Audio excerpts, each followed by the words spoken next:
महाकुंभ मेला श्रद्धा का एक भव्य प्रदर्शन है। यह दुनिया का सबसे बड़ा आध्यात्मिक सम्मेलन है। 2025 में पवित्र शहर प्रयागराज ने इस महत्वपूर्ण आयोजन की मेजबानी की। भारत और विदेशों से लाखों श्रद्धालु इस शहर में आए। वे प्राचीन रस्मों में भाग लेने और पवित्र जल में अपनी आत्मा को शुद्ध करने के लिए आए थे। महाकुंभ भारत की समृद्ध सांस्कृतिक विरासत और विश्वास की स्थायी शक्ति का प्रमाण है। कुंभ मेला हर 12 साल में 4 घूमते हुए स्थानों प्रयागराज, हरिद्वार, उज्जैन और नासिक में आयोजित किया जाता है। महाकुंभ जो केवल प्रयागराज में आयोजित होता है, उन सभी में सबसे भव्य है। यह हर 140 साल में होता है, जो इसे और भी शुभ अवसर बनाता है। 2025 का महाकुंभ विशेष रूप से महत्वपूर्ण था। इसने दुर्लभ खगोलीय संरेखण को चिह्नित किया, जो समुद्र मंथन के मिथक को दर्शाता है। माना जाता है कि इस खगोलीय घटना के कारण अमृता का अमृत बना। महाकुंभ मेला केवल एक धार्मिक सभा नहीं है, यह एक सांस्कृतिक घटना है। यह जीवन के सभी क्षेत्रों के लोगों को एक साथ लाता है, सामाजिक बाधाओं को पार करता है। यह विश्वास, परंपरा और मानवता का एक जीवंत ताना बाना है। हवा, धूप, मंत्रों के जाप और भक्तों के हर्षोल्लास से भरी है। महाकुंभ एक ऐसा अनुभव है जो आत्मा पर एक अमिट छाप छोड़ जाता है। महाकुंभ का केंद्र संगम में पवित्र स्नान में है। ये 3 नदियों गंगा, यमुना और पौराणिक सरस्वती का पवित्र संगम है। भक्तों का मानना है कि कुंभ के दौरान संगम में डुबकी लगाने से पाप धुल जाते हैं और उन्हें जन्म और मृत्यु के चक्र से मुक्ति मिल जाती है। संगम का वातावरण भक्ति से ओतप्रोत है। लाखों लोग पवित्र जल में स्नान करने की अपनी बारी का बेसब्री से इंतजार कर रहे हैं। महाकुंभ 2025 15 फरवरी को शुरू हुआ और 45 दिनों तक चलता रहा, जिसका समापन 26 फरवरी को हुआ। इस दौरान कई शुभ स्नान तिथियां मनाई गईं। इनमें पौष पूर्णिमा, मकर संक्रांति, मौनी अमावस्या, बसंत पंचमी, माघ पूर्णिमा और महाशिवरात्रि शामिल हैं। इनमें से प्रत्येक दिन का विशेष महत्व था और भारी भीड़ को आकर्षित करता था। भक्तों ने पूजा अर्चना की, प्रार्थना की और अत्यंत श्रद्धा के साथ पवित्र डुबकी लगाई। इनमें मौनी अमावस्या पर सबसे ज्यादा भीड़ देखी गई। लाखों लोग संगम पर जमा हुए, जिससे मानवता का सागर बन गया। यह दृश्य विस्मयकारी था, विश्वास की शक्ति का प्रमाण। नागा साधुओं ने अपनी अनूठी पोशाक और प्रथाओं से इस तमाशे को और बढ़ा दिया। पवित्र स्नान के लिए संगम की ओर उनका जुलूस देखने लायक था। महाकुंभ में अनुष्ठान केवल प्रतीकात्मक नहीं है, वे विश्वास में गहराई से समाये हुए हैं। वे भक्तों को ईश्वर से जुड़ने और आध्यात्मिक सांत्वना पाने का मौका देते हैं। कुंभ मेला उन प्राचीन परंपराओं और मान्यताओं की याद दिलाता है जो भारत में लाखों लोगों के जीवन को आकार देती रहती हैं। 2025 का महाकुंभ अपनी आध्यात्मिक आभा के बावजूद दुखों से अछूता नहीं रहा। 29 जनवरी को मौनी अमावस्या के शुभ दिन त्रासदी हुई। जैसे ही लाखों लोग पवित्र स्नान के लिए संगम नोच पर जमा हुए, एक बैरियर टूट गया, जिससे भयानक भगदड़ मच गई। भीड़ के बढ़ने से अफरा तफरी और दहशत फैल गई, जिससे कई लोग पैरों तले कुचल गए। यह इतनी बड़ी भीड़ को प्रबंधित करने की चुनौतियों की गंभीर याद दिलाता था। बचाव कार्य तुरंत शुरू हुआ, लेकिन आपदा के पैमाने ने इसे एक कठिन काम बना दिया। अधिकारियों ने बढ़ती भीड़ को नियंत्रित करने और घायलों को चिकित्सा सहायता प्रदान करने के लिए संघर्ष किया।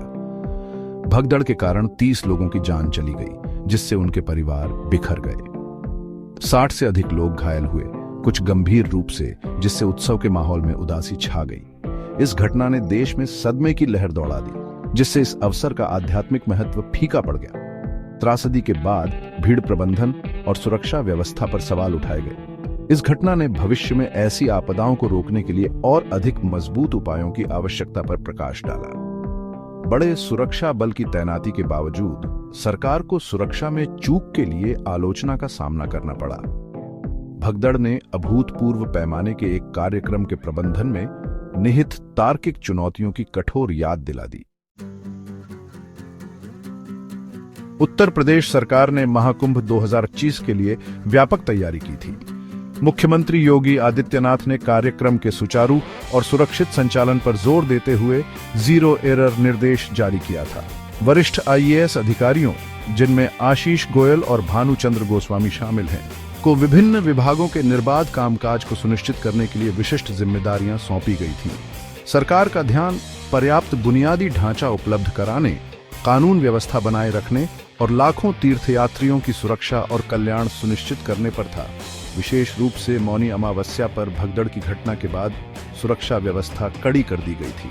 एडीजी भानु भास्कर को भीड़ नियंत्रण उपायों की देखरेख का काम सौंपा गया था। मेला मैदान की निगरानी और भीड़ की आवाजाही पर नजर रखने में integrated command and control centre या आईसीसीसी ने महत्वपूर्ण भूमिका निभाई। पुलिस और अर्धसैनिक बलों सहित 40,000 से अधिक सुरक्षा कर्मियों की तैनाती का उद्देश्य किसी भी अप्रिय घटना को रोकना और मेले के दौरान शांति बनाए रखना था। सरकार के प्रयास सुरक्षा से आगे बढ़कर स्वास्थ्य सेवा, स्वच्छता और परिवहन तक फैले हुए थे। पूरे मेला मैदान में चिकित्सा शिविर लगाए गए थे, जो आपात स्थिति से निपटने के लिए सुसज्जित थे। स्वच्छता बनाए रखने और बीमारियों को फैलने से रोकने के लिए 15,000 से अधिक सफाई कर्मचारियों को तैनात किया गया था।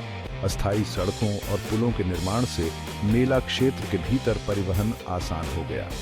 ये उपाय प्रशंसनीय होते हुए भी इतनी बड़ी सभा की प्रभावी ढंग से पूर्ति करने में चुनौतियों का सामना कर रहे थे। महाकुंभ 2025 एक विशाल लॉजिस्टिक उपक्रम था, जिसके लिए कई सरकारी एजेंसियों के बीच समन्वय की आवश्यकता थी। सामना की गई चुनौतियों के बावजूद इस भव्य आयोजन की समग्र सफलता सुनिश्चित करने में सरकार के प्रयासों ने महत्वपूर्ण भूमिका निभाई। महाकुंभ 2025 में संगम के तट पर एक अस्थायी मेगा सिटी का निर्माण देखा गया। बुनियादी ढांचे के विकास का पैमाना चौंका देने वाला था, जो इस आयोजन की विशालता को दर्शाता है। 4,000 हेक्टेयर में फैले एक विशाल टेंट सिटी में प्रयागराज आए लाखों तीर्थयात्रियों को रखा गया था। 1,60,000 से अधिक टेंटों में रहने की व्यवस्था की गई थी, जबकि स्वच्छता आवश्यकताओं को पूरा करने के लिए 1,50,000 शौचालयों का निर्माण किया गया था। लोगों की इतनी बड़ी आमद को समायोजित करने और प्रबंधित करने की तार्किक चुनौती अभूतपूर्व थी। मेला मैदान के भीतर आवाजाही को सुविधाजनक बनाने के लिए 650 किलोमीटर से अधिक अस्थायी सड़कें बिछाई गई। 30 पॉन्टून पुलों ने नदियों के पार संपर्क प्रदान किया। शहर 67,000 से अधिक स्ट्रीट लाइटों से जगमगा रहा था, जिससे रात में भी दृश्यता सुनिश्चित हो रही थी। पानी और बिजली जैसी बुनियादी सुविधाएं प्रदान करने के सरकार के प्रयास सराहनीय थे, हालांकि कमियों के बिना नहीं। मेले के शुरुआती दिनों में अपर्याप्त सुविधाओं, खासकर कुछ साधुओं की खबरें सामने आईं। मेले से आना जाना एक और बड़ी बाधा थी। 5 लाख से अधिक वाहनों को समायोजित करने के लिए 99 पार्किंग स्थल निर्धारित किए गए थे। हालांकि ट्रैफिक जाम एक लगातार समस्या बनी रही, खासकर व्यस्त समय के दौरान और शुभ स्नान तिथियों पर। प्रयागराज में लोगों की भारी संख्या ने मौजूदा परिवहन बुनियादी ढांचे के लिए एक बड़ी चुनौती पेश की।